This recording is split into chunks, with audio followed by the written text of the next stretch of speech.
Personne ne me voit, c'est parfait. Je vais essayer mes nouveaux pneus. Flynn n'a qu'à appuyer sur un bouton pour changer de jeu de roue.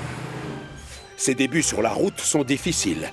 Il tangue comme un bateau pris dans la tempête. C'est gênant quand on est fier comme lui. Et c'est encore pire quand on a de la compagnie. Salut Flynn! Mais qu'est-ce qui t'arrive? On dirait presque un culbuto géant monté sur roue. Flynn aimerait bien rire, mais il se sent ridicule. Au fait, on a besoin de toi au centre de recherche et de secours. Dépêche-toi d'y aller. Si tu peux. Flynn est terriblement vexé. Pas question que quelqu'un me voie me dandiner sur la route. Je vais devenir la risée de Chicalor si ça continue. Je vais retourner sur les rails. Flynn passe en marche arrière et repart s'installer sur la voie. Au centre de recherche et de secours, Rocky lui explique pourquoi on a besoin de ses services. Il n'y a pas une seconde à perdre, Flynn. La grange du gros contrôleur est en train de brûler. Super pompier Flynn, prêt à intervenir. J'ai un incendie à éteindre. Tu dois foncer. Prends la route. C'est le chemin le plus rapide. Pas de chance. Flynn refuse de mettre un pneu sur le bitume. Il n'a pas du tout envie qu'on se moque de lui. Ne t'en fais pas, Rocky. Je vais rouler sur les rails. J'avancerai plus vite que le vent. Si tu le dis, alors file. Flynn est déjà loin. Il roule à fond les wagons avec la sirène allumée. Sur les rails, il retrouve tout de suite confiance en lui.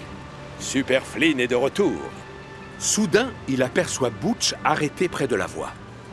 Il ralentit. Bonjour Flynn. Tu pourrais me remorquer jusqu'au centre de recherche? Je suis en panne. Flynn aimerait bien lui rendre service, mais ça voudrait dire quitter la voie et repasser sur la route. Et il n'a pas envie que Butch et son chauffeur le voient se dandiner et se moquent de lui. C'est sa réputation de super pompier qui est en jeu.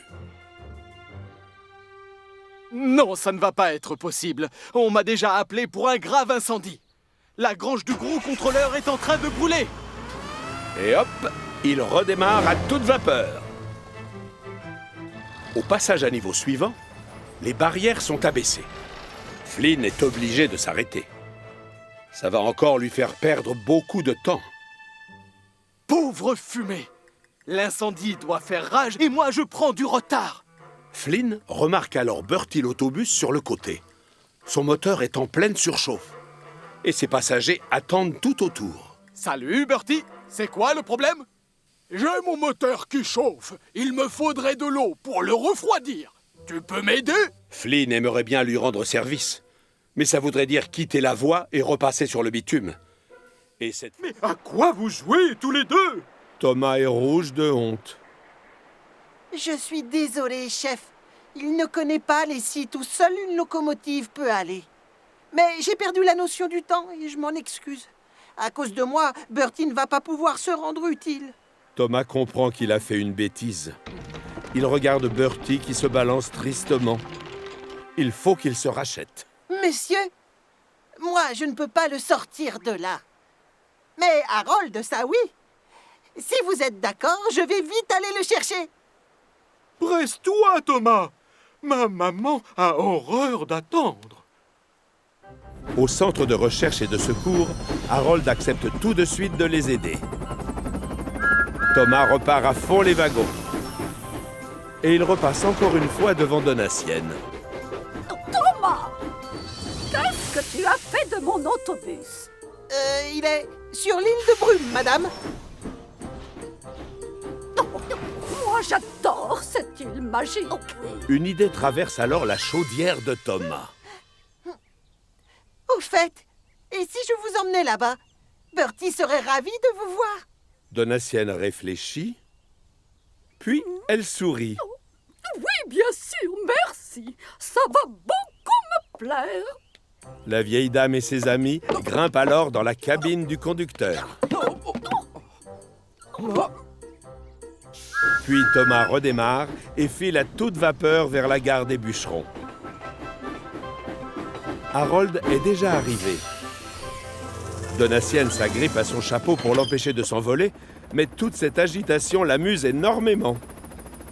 Bonjour, mon chéri. Oh, quelle aventure étonnante. Bertie, tu vas bientôt être sauvé. Bertie est soulagé. Merci, madame. C'est Thomas qui prend les choses en main. Tu es prêt là-haut? On peut commencer, oui. Vas-y.